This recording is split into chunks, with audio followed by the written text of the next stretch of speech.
Welcome to Illinois in Focus Daily. I'm Greg Bishop, live here in Milwaukee ahead of the last day of the Republican National Convention. Be sure to like, subscribe, hit that notification bell with America's Talking Network, and we're keeping you updated on what's going on at the convention.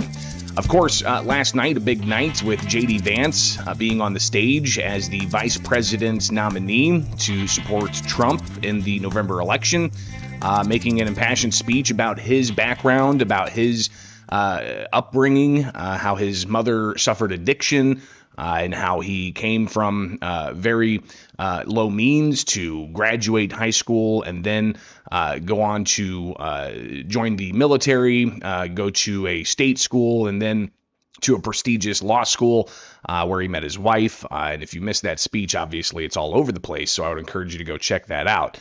But some things happening also on the ground, which we've got some video that has been shared by a congresswoman who was asking pointed questions to the Secret Service director about the assassination attempt on former President Donald Trump less than a week ago in Pennsylvania.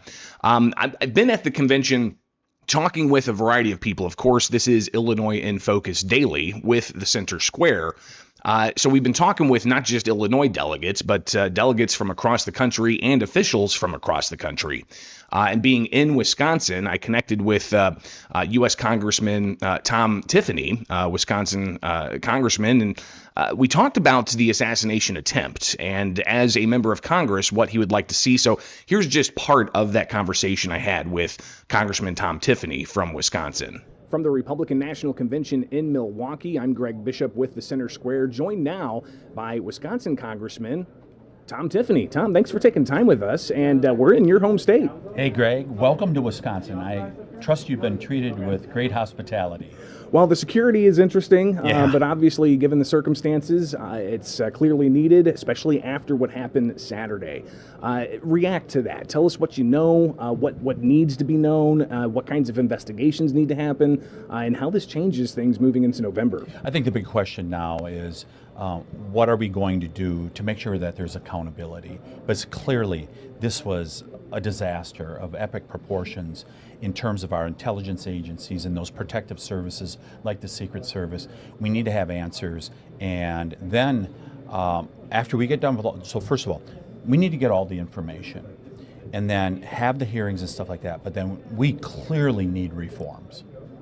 So those reforms, are they more security? Is it more accountability? How do we ensure that not just former President Trump is safe to November and beyond, but anybody else who needs Secret Service protection?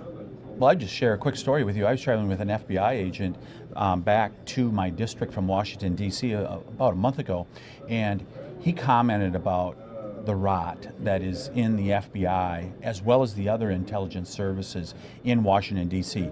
The leadership is not doing their job in Washington, D.C. They clearly have a different agenda than protecting the American people. It doesn't matter whether you're talking about the border, you're talking about the president, whatever. They are not doing their job. There needs to be a full house cleaning.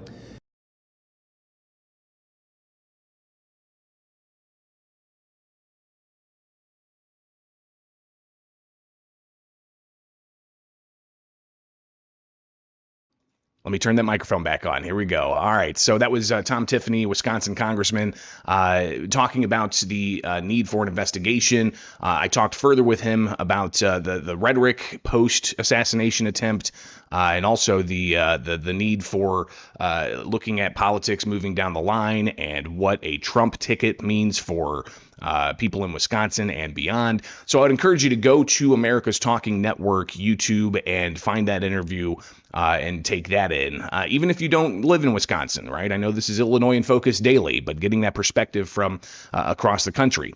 And in particular, we're going to be talking with Illinois Congressman Darin LaHood later today. LaHood, he put out a statement pretty rapidly after the assassination attempt on Trump Saturday. Of course, saddened by the loss of life of that 50-year-old father at that rally, but also the just horrifying events of the former president almost being assassinated, and the need for, as LaHood put, true transparency and accountability. So We'll obviously have more of that to share with you tomorrow here with Illinois in Focus Daily. I encourage you to like, subscribe, and hit that notification bell.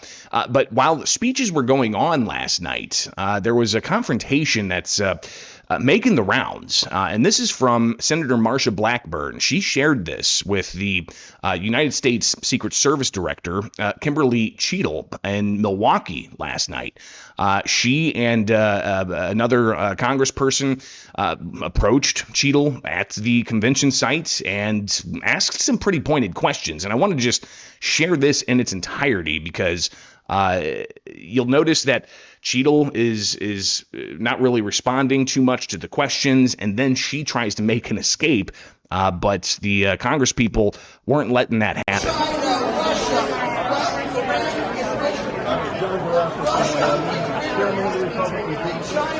All of us were on the call today. Very disappointed. We were all in the queue trying to answer. Congressman says he's very disappointed. Every one of us had questions that we wanted to They have questions. They didn't get any responses. Very disappointed in your leadership. Very disappointed in your leadership. For your resignation, and I'd rather you resign tonight or start answering our questions right now. About the death threat. Start answering questions right now. Allowing him to go on stage in Pennsylvania at a time when he'd already been alerted that there was somebody with a spotter. All these situations already identified an hour before, and you let him go on stage without the knowledge of him, the team on the ground, and you put him within less than an inch of his life. So again, some of the questions that were being raised there were about the Secret Service knowing of a suspicious person in the area well before Trump took the stage. That information coming out just from a timeline that's being shared. So the questions continued last night at the Republican National Convention. Again, video that was shared by Senator Marsha Blackburn. Full explanation to us right now. Full explanation right now. And he never was running the bomb. It did not advance. The director who was nearly killed. You need an hour out. You have a suspicious person. An hour out, they had a suspicious person. According to the timeline of your deputy, you identified a potential threat. And then at 5:53, you told, or someone told, that the sniper that he was there. But can you give us an explanation?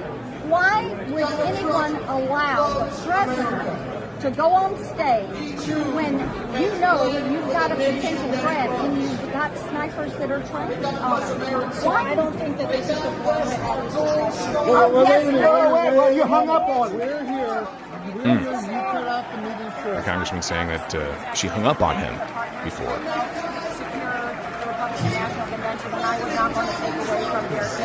Well, we can find a place to go right now.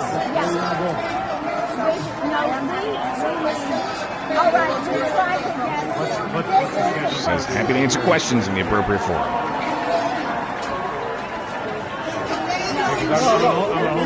And eventually, they make their way off of the convention floor.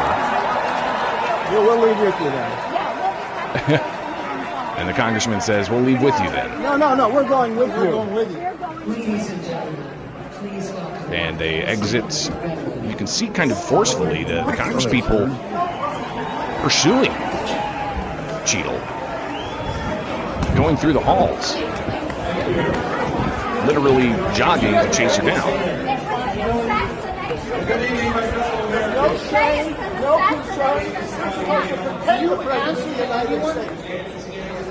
I'm going to tell you the answer. The answer to us.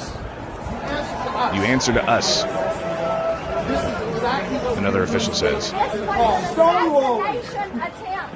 You owe the nothing. people answers. You owe President Trump answers. Cheatle going up the stairs. The pursuit continues. Again, this is a video from Marsha Blackburn that she shared, making the rounds on social media. And continuing to pursue. A little bit of a jog. You cannot run away. to the people of the United States. You're the head of the Secret Service. You owe answers. You owe answers to the Senate, to the House, to the President, the past President, and you owe answers to the people of this country. The President should have this bit of protection for crying out loud. She's escorted away, doors closed, and elected officials blocked from pursuing her further. So, again, that's a video that Marsha Blackburn shared, and if you get a chance, you might want to go and watch that for yourself in its entirety. And that was last night at the Republican National Convention. Just absolutely incredible to see this play out. And obviously, Congress is going to have more hearings about this, I believe, starting next week. And you heard from Congressman Tom Tiffany about the need for an investigation and for full accountability. We will talk with Congressman Darren LaHood a little bit later, and I'll share that with you tomorrow morning here from Milwaukee so that we can keep updated on what the latest is known. The motive, obviously, still questionable, but does that matter when you look at the security lapses that took place? The building itself, a lot of talk about sloped roofs being problematic. I don't know if that's a poor excuse or what, but obviously what happened Saturday and what roundly is considered a miracle that Trump was not killed. Sadly, somebody did lose their life. But why was there a security lapse? How come the Secret Service didn't prevent Trump from going on the stage if they knew an hour or even 10 minutes in advance that there was somebody suspicious? And even rally goers, and videos are all over the place of them pointing out somebody's on the roof bear crawling with a rifle over there. So obviously pretty alarming and something I think is going to have a lot more legs to it as we get through the election cycle. It is Illinois in Focus Daily. I'm Greg Bishop. Thank you for being with us each and every weekday morning. Be sure to like, subscribe, hit that notification bell, and join us as we continue our coverage in Milwaukee for the Republican National Convention. And it's right here with America's Talking Network and the Center Square.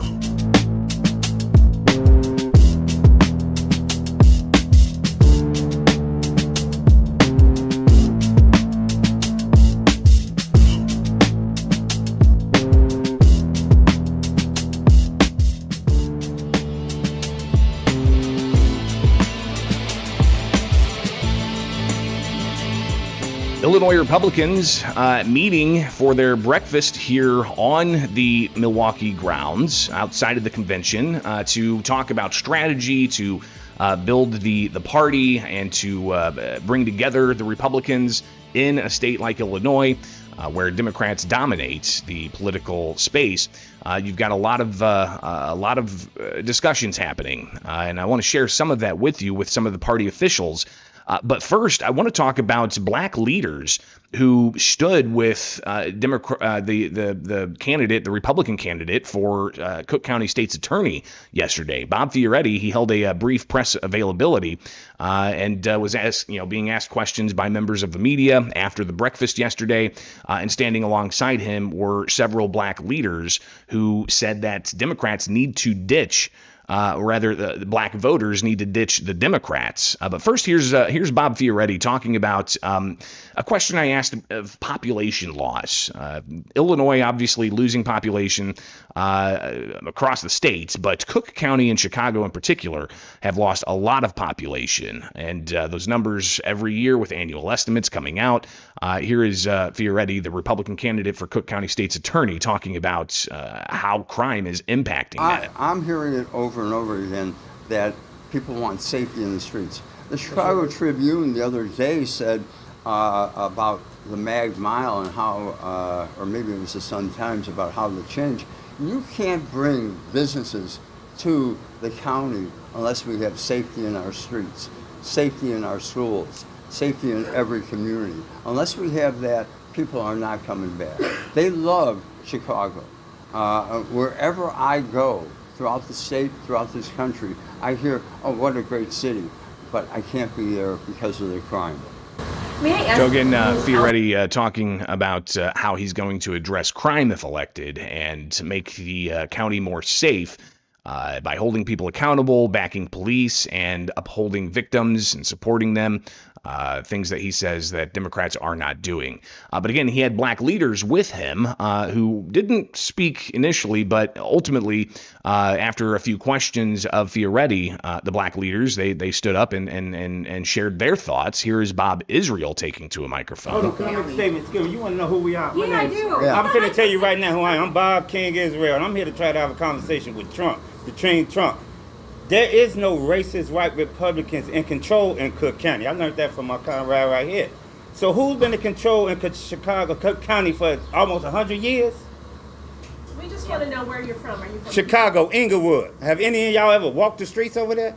Yeah. Inglewood, you walked. So we want. So again, some of the questions being asked, why are you guys here? What's your message? Israel continues. Why do I believe that? It ain't about Trump. I'm against the Democratic Party. It ain't about Biden or Trump. It's them parties. I'm at war with the Democratic Party. I'm done. But one of the things I want to say, I'm Pastor David Lowry, Universal Baptist Church.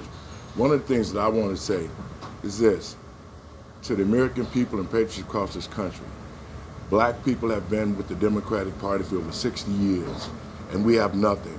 We don't own anything in our community. We have no schools. There's no businesses in the black community. All we have is crime and problems. So as a pastor, I'm standing up here with Bob Ferretti and some of the other black leaders. The truth of the matter is this: why should black people keep voting for the Democrats when they don't have nothing? We need to understand this. We need to go and take a look at the Republican Party, but the Republican Party needs to be visual and need to do things in the black community. If we do that, we can make the change. We already know the Democrats are not going to do nothing. I'm the grandson of Eloise Barton, the second lady ever elected to the City Council of Chicago, 16th Ward. And now what we see, there's nothing that the Democrats have done or will they do across this country for black people but use us. So why not black people? Let us give the Republicans a chance to show what they can do for our communities as well. Have Republicans? He continued to take questions, and those questions ramped up even more, but he made clear what his position was on why he thinks black voters should ditch the Democratic Party. But let this be clear. As a contractor for the Heritage Foundation during the primary season, we sent teams out to the polling places in the black community. And we found exactly what President Trump was talking about. We found thumb drives. We found the printers. We found Democratic judges who was posing as Republican judges. So it's the polls that's being inundated with the cheating. We have receipts for everything I've said. I also saw in those polling places where the Democrats were telling people that there are no Republican ballots. It's so many things going on in these polling places in the black community, and that's how the Democrats are able to keep and say Chicago is blue. But actually, if the polling places were straight, black people would have an opportunity to vote for whom they choose, not whom they told to. And if the polling places aren't straight, they'll try to steal another election like they did in 2020. So that's why I'm here.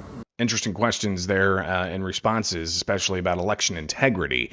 But again, why the GOP? Why should black voters ditch Democrats and support Republicans? This is a simple fact right here. Of 60 years of Democrat rule, black people need to change. We need to give the Republicans a chance to see what they can do, because we have not done that. Had we done that, we wouldn't be in this condition. So that's why I'm here. Mark Carter, another leader in the black community from Chicago, he wanted to address some of the questions that were being raised about why they're there, and here's some of his thoughts. I had a chance to go down to Mar-a-Lago and meet with President Trump. And one of the things that we discussed was the thought of second chances, right? Same thing was being discussed with Bob. There will be no safe Chicago without second chances, right? And the Democrat Party does not believe in second chances. The Democrat Party wants continued social engineered violence, unemployment, poverty. Why? Because it brings billions of dollars into the city. And so that second chance opportunity is for those of us who may have gone through the system and now grown up, to make sure that our children doesn't have to go through that same system. And so having that conversation with Bob, and make no mistake about it, when we say second chances, we say to those who continue to engage in crime, then you must be held accountable. But if those second chances are afforded to the people. And we've been constantly pushing and begging back and forth with these Democrats, all Democrats, to give the same chances they've given to these illegals that are coming into the city of Chicago. Those same resources that they're pushing into these illegals who broke the law, and then Biden turned around and gave them humanitarian parole. Humanitarian parole says that they don't have to serve time, don't have to go to court, and if they work 18 months here in the country, then they would be given full citizenship. Well, where's that same opportunity for American citizens? It's not afforded to those who may have had whatever problems, or those who are poor in these cities across the country. This is happening all across the country. The Democrat Party is birthing continued social engineer savagery, and if you ever want to stop it, you have to replace this party. So some interesting thoughts there from black leaders standing with the Republicans yesterday. After the Republican breakfast, they have another breakfast this morning. Party leaders will meet, they'll strategize, they'll discuss things, and they'll hold another news conference with several elected officials. But yesterday, it wasn't just Bob Fioretti and the black leaders that held a news conference. Other elected officials held a news conference. Kathy Salvi, former Republican U.S. Senate candidate against Tammy Duckworth, she was not successful in that race, but she shared some of her thoughts about getting the Republican Party more prominence in Illinois, again, a state that is dominated by Democrat politics, with Democrats having supermajorities in both the Illinois State House and Senate, but also having every statewide elected seat. So Republicans are a super minority in this state. But Kathy Salvi will be taking over the Republican Party in Illinois after Don Tracy steps down tomorrow.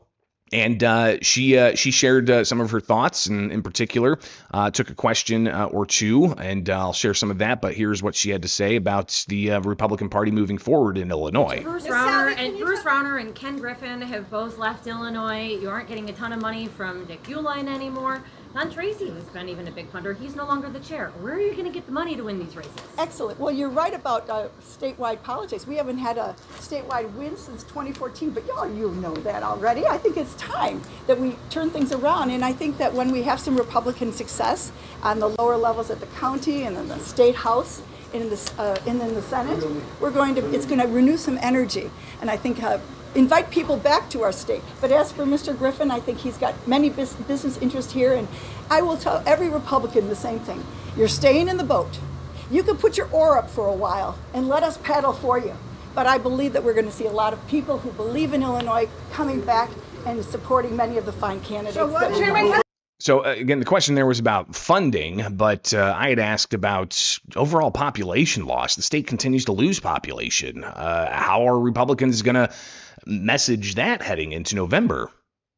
Here's Kathy Salvi. We've seen year after year population decline. What's the Republican Party and the minority going to be able to do to get that message out that things are not working, to draw more people into the state? Winning elections through unity. And then I think that we'll be able to restore some hope. Illinois is an amazing state. And I think the only thing that we suffer from is bad government policies, which drive people out because they can't afford it here any longer. And I think when we make that message one-on-one and in groups of people, me and my colleagues here, Leader McCombie and Terry Bryant and the team, great things are going to happen. So I'm happy to usher in a new Republican Party and capitalize on the mistakes of the past and move forward to win elections here in Illinois. And the questions continued. House Minority Leader Tony McCombie took to the microphone to address questions, and she said that the Illinois House Republicans are looking to pick up some seats. Which seats are they? She said 5 seats in particular. They're going to be really angling towards. I would still be putting them in the minority party, but she talked about where some of those seats may be. We have 40 seats that we're looking to keep, obviously, which is very important that we keep those. But we have seats in the suburbs that we're looking at. There's 2 open seats that are very important to us. We obviously, that's the 76th and the 45th. Those are very important. But the suburbs, we are going to be playing there. And there's also downstate. We have the Katie Stewart Job Protection Act. That is an interesting seat. I'm not going to say that's going to be a flip seat, but that is one that we're very interested in now. Madison County is very upset. Voters don't like to be told who is going to be their representative. So that is a seat that became interesting for us. Certainly not one on the target, but that is one that we are now interested in. And so is Madison County, actually. And I had a question about the former Illinois House Speaker, Mike Madigan, facing trial in October, just before the November election. Now, whether or not that trial goes on, I believe Madigan's defense team, he's said that he's not guilty of corruption, nearly a decade long, of what federal officials called Madigan Enterprise and the ComEd scandal. He faces trial after it was delayed from April of this year, I believe. October is when that's supposed to happen. They're pushing, the defense of Madigan are pushing to have the case tossed. Especially after the U.S. Supreme Court narrowed the definition of bribery in federal statute. Whether or not that happens, we'll watch. But as it is right now, from my understanding, is Madigan's trial is still going on. How are Republicans going to use that storyline of the epic alleged corruption in that case? How are they going to use that in November to get across to voters, maybe some of those undecided voters? Well, we'll have to see if he is going to be going to trial, so we'll have to wait and see how that goes. But Illinois has been unfortunately known for corruption, and we have to stop that. The Illinois Democrats have not been willing to make any change. We've been hearing about ethics, and we've been hearing about changes that they're going to be making, but they continue to not do that. So we're going to have to do that ourselves as voters and actually do that at the voter box. And Terry Bryant, state senator, she's taken part in several of these press gaggles. She took to the podium and just went right back to my question I'd asked about population, but also addressed the issue of the corruption. I want to come back, actually, if I could, to a question that Greg gave about people who are leaving and bringing them back. Just as a reminder, I went to high school in South Florida. Florida, a very red state. As a young bride, moved to Oklahoma, another red state. We always came back to Illinois. Those who have left are going to find that Illinois has everything going for it right now, except our economy, which is being drugged down by policies of J.B. Pritzker and by Biden. So as we begin to look at ways that we can turn the state around economically, and I think that Donald Trump will be a big part of that, to the corruption issue, again, going back to maybe why some people left Illinois. Remember that Donald Trump is who gave the Justice Department the money and the resources that they needed to bring down Mike Madigan. And so I think from all over the country, you're going to find Illinoisans who left, and they're going to come back where we have the best roads, railroad, air, all the things going for us right here in the central part of the United States. They're going to come back. Just takes a little bit of time for them to figure out that they shouldn't have left in the first place. Again, that's State Senator Terry Bryant, who also shared that the Senate is working to gain some seats in November as well. So we'll have more of what Illinois Republicans have to say after today's breakfast. So after I'm here with you, I'm going to head over to the hotel where they're at and talk with some more of the Illinois Republicans. Of course, we're here in Milwaukee for Illinois in Focus Daily, and we plan on being at the Democrat National Convention in August in Chicago to give coverage there. So appreciate you being part of the program and tuning in to Illinois in Focus Daily each and every weekday morning here with America's Talking Network. I'm Greg Bishop. Follow me anywhere. Just search Bishop on Air. And one last segment, I'll share with you a conversation I had at the convention with former State Senator Darren Bailey about the attempted assassination of Donald Trump, about the political rhetoric, and some of his thoughts about farming and more. So stay tuned. More here with Illinois in Focus Daily.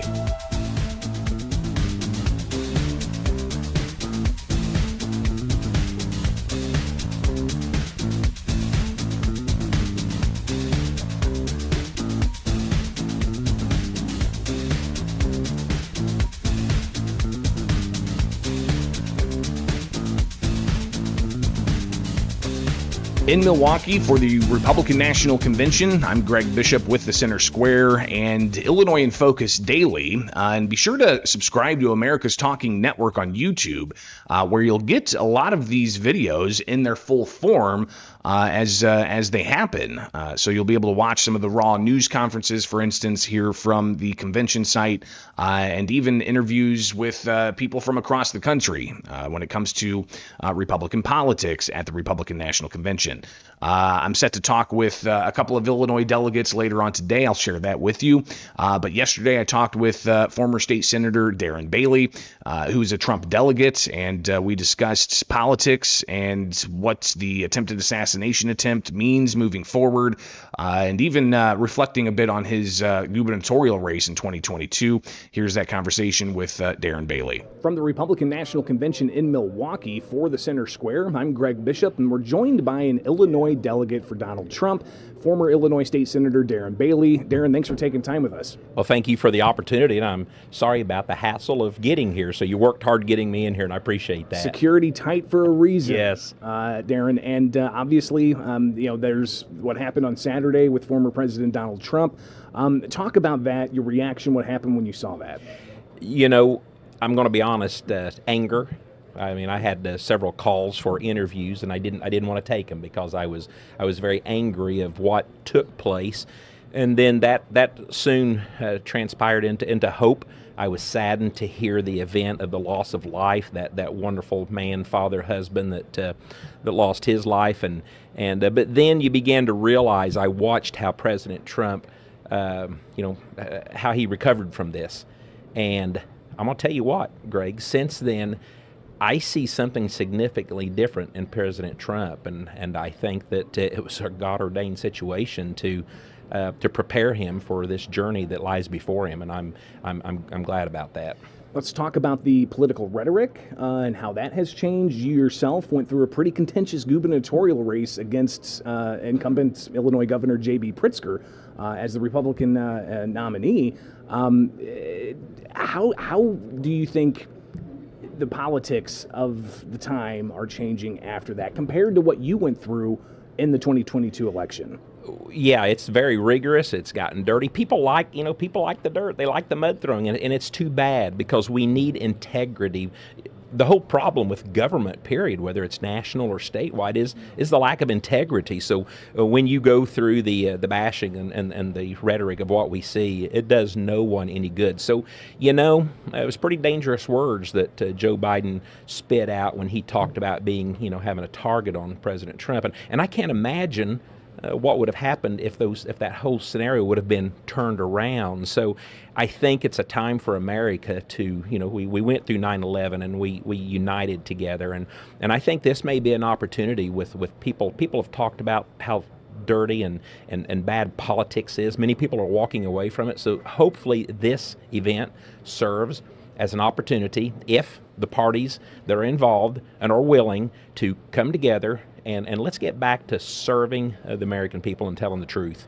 When you ran for governor, the media landscape, definitely, I was right there watching, asking questions of you as well, but watching some of the other questions, pretty targeted towards you. And even recently, after what happened Saturday to President Trump, you had Senator Dick Durbin say that even the media has to check how they approach things.